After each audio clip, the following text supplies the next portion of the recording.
Assalamualaikum warahmatullahi wabarakatuh.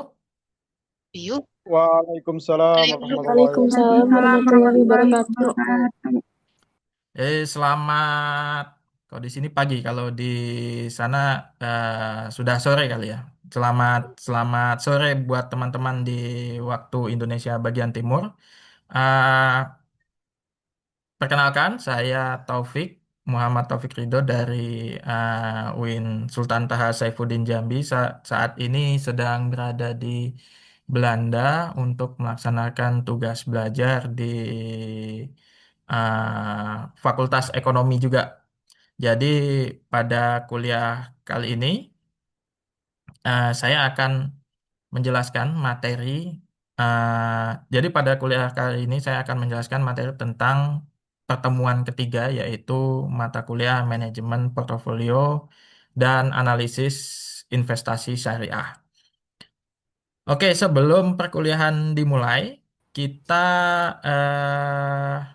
perlu eh, lihat dulu. Jadi di sini ada berapa partisipan atau berapa mahasiswa yang hadir. Jadi saya cukup cek saja secara secara cepat. Di sini ada 20 termasuk saya ya. Jadi saya cek aja misalnya Diva. Diva ini hadir ya, ada di sini ya. Hadir, Pak. Baik, lalu yang lain lagi misalnya Tiara, Tiara hadir ya. jadi Pak. Oke, siap. Bagus. Kalau begitu, selanjutnya kita akan sebelum kuliah kita akan apa namanya berkomitmen dulu ya untuk mengikuti perkuliahan ini. Jadi teman-teman diharapkan partisipasinya dan juga menjaga kameranya tetap on dan untuk mikrofonnya nanti dihidupkan ketika saya minta aja misalnya ketika akan menjawab pertanyaan seperti itu. Baik, di pertemuan ketiga ini kita akan membahas tentang pasar modal syariah di Indonesia, khususnya tentang struktur dari OJK dan Bursa Efek Indonesia, lalu daftar efek syariah dan kriteria screeningnya bagaimana gitu. Nah, sebelum kita mulai, kita mencoba menghubungkan dulu dengan materi sebelumnya. Jadi kalau materi sebelumnya itu adalah tentang landasan hukum investasi syariah. Landasan hukumnya seperti apa? Misalnya yang membuat investasi syariah itu bisa akhirnya dikatakan syariah, membuat saham itu dikatakan syariah. Lalu setelah itu dibuat produk hukumnya oleh Dewan Syariah Nasional dan juga MUI, lalu juga OJK. Nah, sekarang kita akan membahas tentang saham syariahnya seperti apa, struktur OJK, Dewan Efek Syariah, daftar efek syariah, dan kriteria screeningnya. Nah, sekarang saya mau tanya dulu nih ke teman-teman, mungkin satu atau dua teman-teman di sini, mahasiswa. Ah, untuk semua saham yang ada di Bursa Efek Indonesia, itu contohnya kayak saham Telkom, saham Unilever, saham BRI, dan lain sebagainya. Mana yang benar-benar syariah dan siapa yang memutuskan? Coba kira-kira ada yang tahu nggak sebelum sebelum saya jelaskan? Kalau ada yang tahu, silahkan satu atau dua orang jawab. Ada yang tahu nggak? Atau gini saja pertanyaannya, mungkin karena belum masuk materinya jadi belum begitu paham ya. Kalau dari semua saham yang dijual di pasar modal syariah, di pasar modal di Indonesia, kayak contohnya saham Bank BRI, saham Unilever dan semuanya, apakah kita bisa membeli semua saham ini sebagai umat Muslim atau tidak? Jadi jawabannya ya atau tidak, bisa atau tidak. Coba salah satu aja. Bisa semuanya Tidak, atau tidak? tidak Ya, semua. oke, siap. Betul, betul, betul, betul. Luar biasa. Jadi, seperti itu ya. Jadi tidak semua saham yang ada di Indonesia ini, teman-teman itu bisa membelinya. Kenapa? Karena tidak semua saham itu sesuai dengan kriteria syariah. Oke, selanjutnya saya akan menjelaskan tentang tujuan pembelajaran pada hari ini. Jadi tujuan pembelajaran pada hari ini yaitu ingin menganalisis struktur pasar modal syariah di Indonesia dan juga instrumen-instrumennya. Yang pertama, saya akan menjelaskan struktur pasar, yaitu tentang peran OJK, bursa efek, dan juga bursa efek dalam pasar modal syariah di Indonesia. Lalu ada daftar efek syariah. Nah, daftar efek syariah ini adalah cara untuk mengidentifikasi saham mana saja yang masuk ke dalam daftar efek syariah. Ini nanti ada banyak.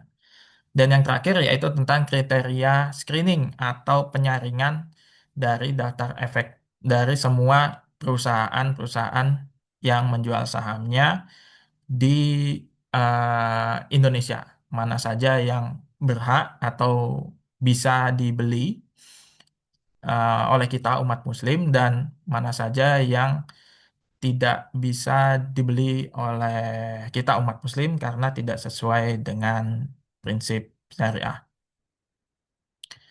Nah, selanjutnya struktur. Kita mulai dari struktur dulu. Jadi ada tiga pilar utama yang menentukan jalannya investasi syariah di Indonesia, yaitu DSN MUI yang memberikan fatwa, lalu ada OJK yang membuat peraturan, jadi fatwanya dari MUI, lalu OJK yang membuat peraturan, dan yang terakhir adalah Bursa Efek Indonesia yang memberikan tempat untuk transaksi eh, sahamnya tadi.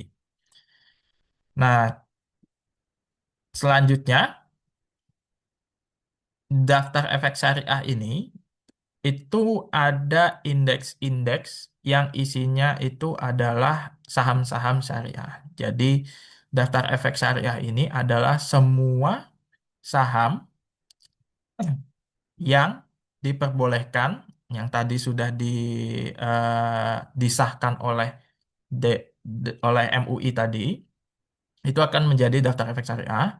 Nah, dari daftar tadi itu akan dimasukkan lagi ke dalam berbagai indeks seperti ISSI, yaitu seluruh saham syariah yang tercatat di daftar efek syariah, atau ada JII, yaitu 30. Jadi ini cuma 30 aja, kalau yang Jakarta Islamic Index itu 30 aja, saham yang paling liquid. Dan yang terakhir yaitu indeks kolaborasi MES. Nah, ini adalah indeks kolaborasi dari masyarakat ekonomi syariah seperti itu. Nah, ini cuman sedikit sahamnya. Oke, kita sekarang akan mencoba mempraktikkan bagaimana sih caranya kita untuk melihat daftar efek syariah ini. Tadi kan kita sudah membahas daftar efek syariah ini disahkan oleh DSN MUI. Lalu setelah itu dia akan dicatatkan dalam peraturan OJK. Baik, saya akan coba, semoga tidak ada masalah di sini untuk share websitenya. Saya akan coba untuk melakukan share websitenya.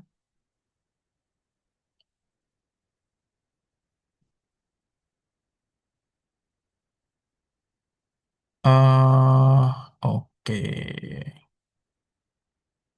Oke, apakah sudah bisa dilihat tampilan layarnya yang Google saya ini? Bisa, Pak. Oke, baiklah. Nah, di tampilan layar ini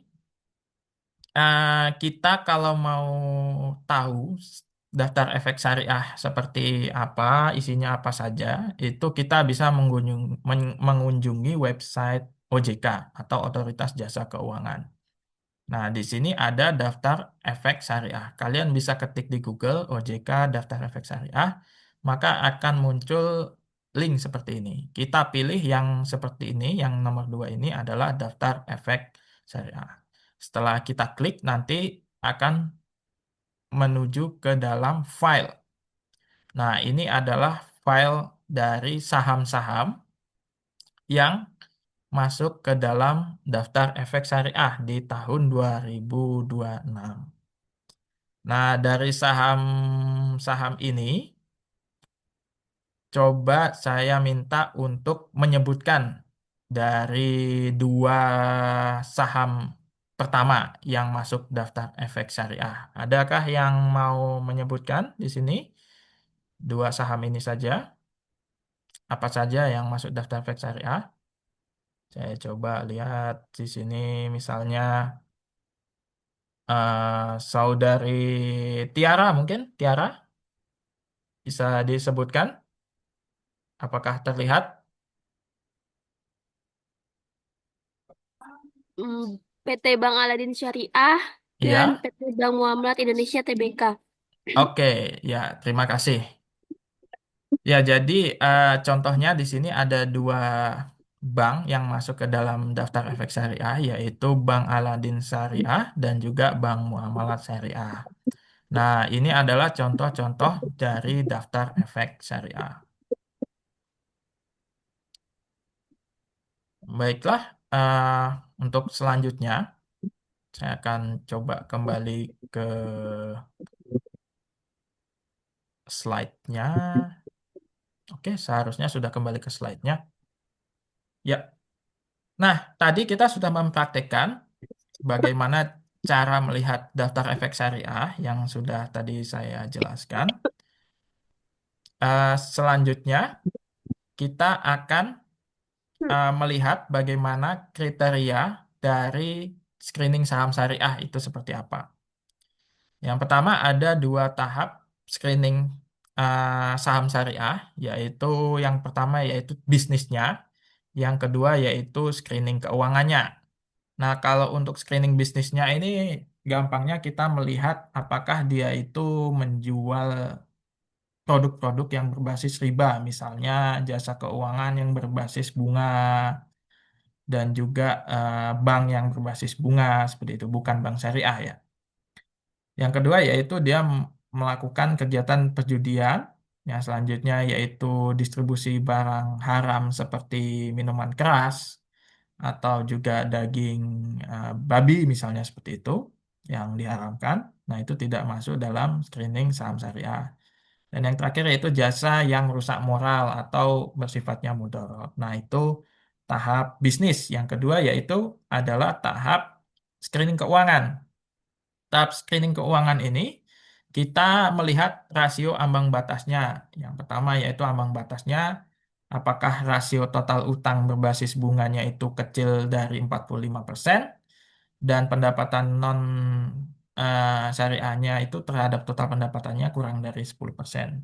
Jadi hanya ada dua tahap ya. Tahap pertama screening, yang kedua yaitu yang pertama tahap screening bisnis, yang kedua yaitu tahap screening keuangan. Nah, seperti itu. Lalu setelah melakukan screening, kita akan melihat pada kegiatan penelitian yang berkaitan dengan daftar efek syariah ini. Nah, tadi kita sudah melakukan akses portal OJK, kita sudah mengecek dan teman-teman sudah contohnya menyebutkan seperti itu.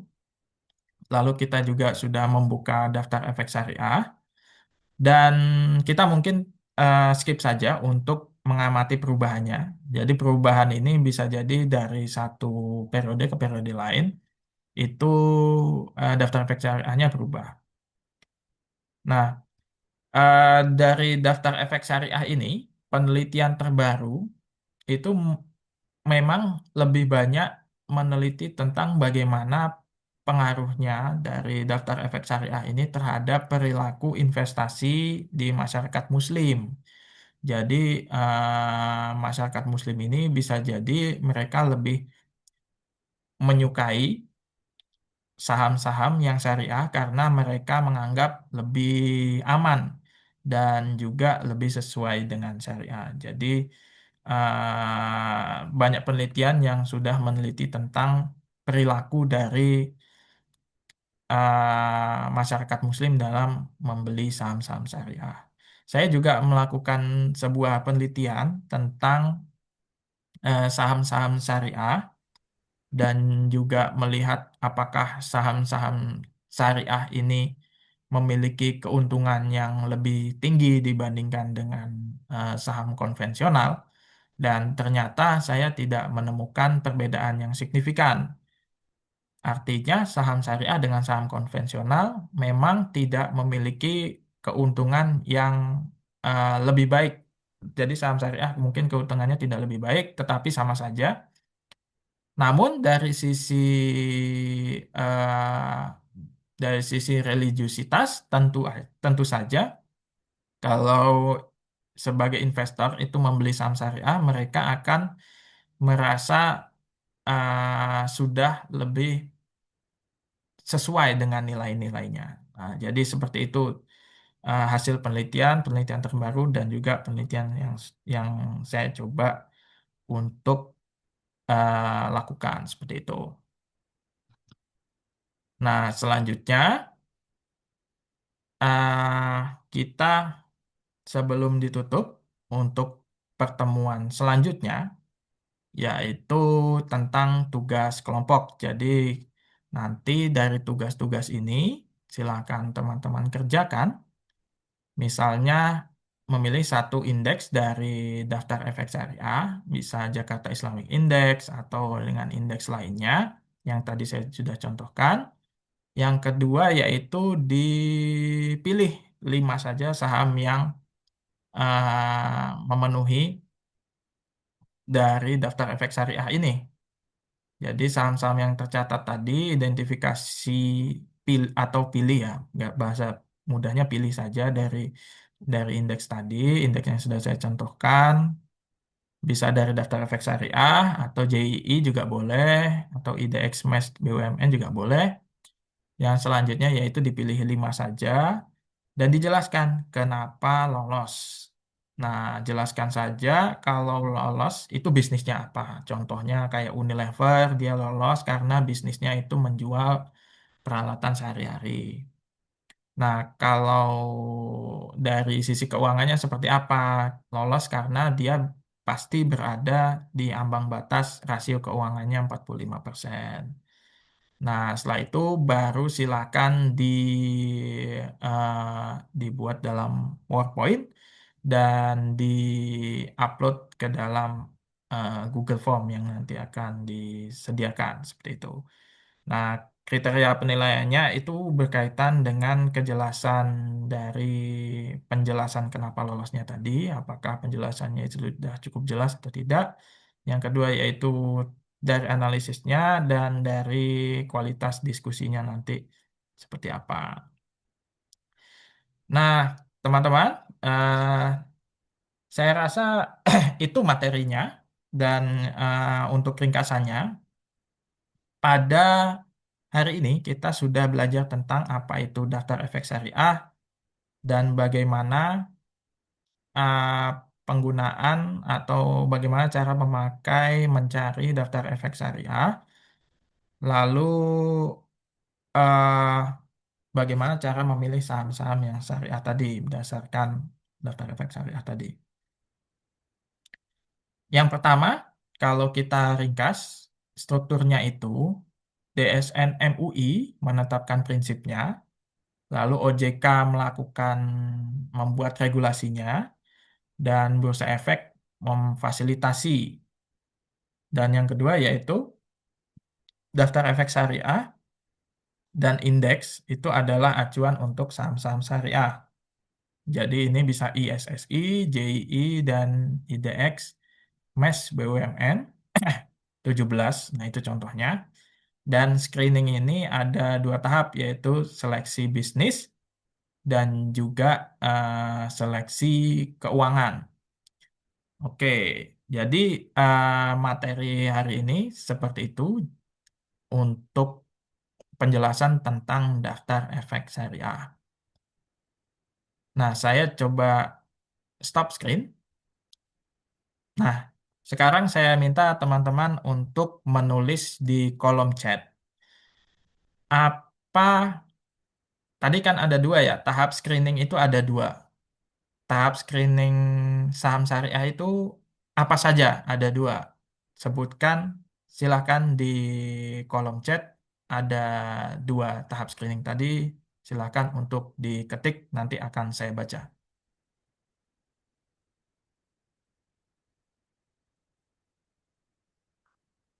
Bisa ngakses kolom chatnya ya.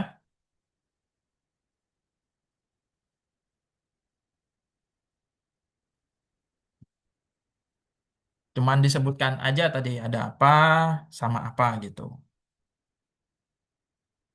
Oke.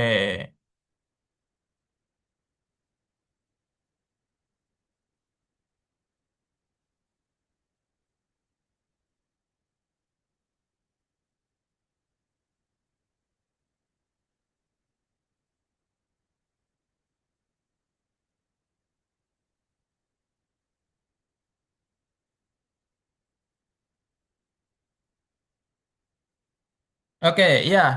Sudah benar ya, teman-teman. Berarti sudah cukup paham tentang materi hari ini. Jadi untuk screening saham syariah tadi ada dua, yaitu screening bisnisnya, ya itu bisnisnya apakah halal atau tidak. Yang kedua ya, yaitu tentang seleksi keuangannya atau screening keuangannya. Apakah keuangannya itu lebih kecil daripada 45% dari rasio keuangan dengan hutangnya, dan yang kedua yaitu tentang seleksi dari pendapatan non bunga atau pendapatan ribawi ya. Nah, seperti itu.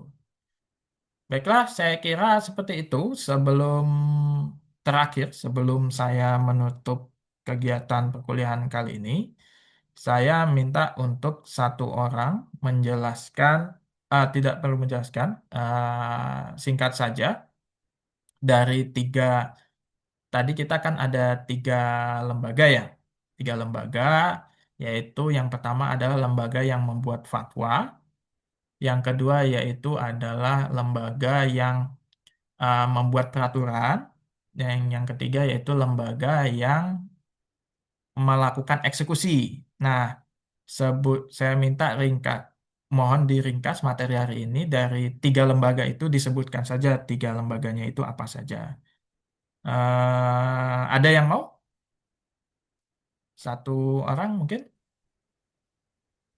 DSN MUI itu untuk Ya, menetapkan prinsip, terus OJK untuk regulasi, terus ya. Bursa Efek Indonesia untuk memfasilitasi. Oke, baik. Terima kasih, Saudari Suci ya, atau atau Putri ya. Hepita.